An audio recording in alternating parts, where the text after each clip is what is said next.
আত্মীয় স্বজন যারা কবরে শুয়ে আছেন প্রত্যেকের কবরকে জান্নাতুল ফেরদাউসের বাগান বানিয়ে দেন।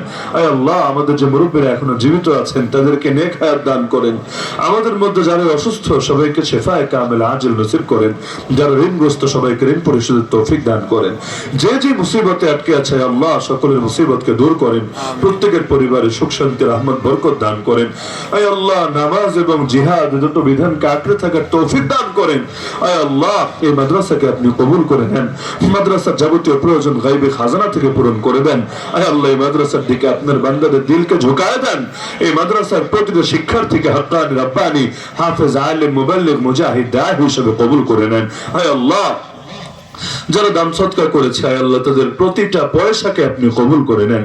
যে যে নিয়তে দান করেছে প্রত্যেকের দিলের নেক মাকসাদকে পূরণ করে নেন। আয় আল্লাহ, আপনার বান্দারা প্রবাসে থেকেও এই দ্বীন প্রতিষ্ঠানের খেদমত আঞ্জাম দিয়ে যাচ্ছে।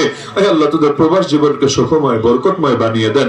আয় আল্লাহ, এই প্রতিষ্ঠানকে পুরো এলাকার জন্য হেদায়েতের মার্কাজ বানায় দেন।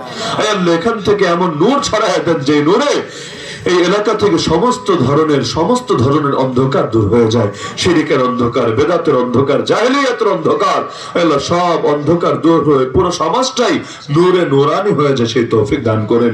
আল্লাহ, আমাদের দিলগুলোকে আপনার মহব্বত, আপনার নবীজির মহব্বত, নবীজি সাহাবীদের মহব্বত, আহলে বাইতের মহব্বত দিয়ে পরিপূর্ণ করে দেন। আয় আল্লাহ, ঈমান নিয়ে বাঁচার, ঈমান নিয়ে মরার, কালেমা জপতে জপতে শেষ নিঃশ্বাস ত্যাগ করার তৌফিক দান করেন। আয় আল্লাহ, আমি পাপীকে শাহাদাত নসিব করেন।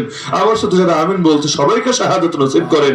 রক্তের শেষ বিন্দুটুকু জমিনে ঢেলে আপনার জমিনে যদি ইসলামকে বুলন্দ করে যেতে পারে সেই তৌফিক আমাদের সবাইকে দান করেন।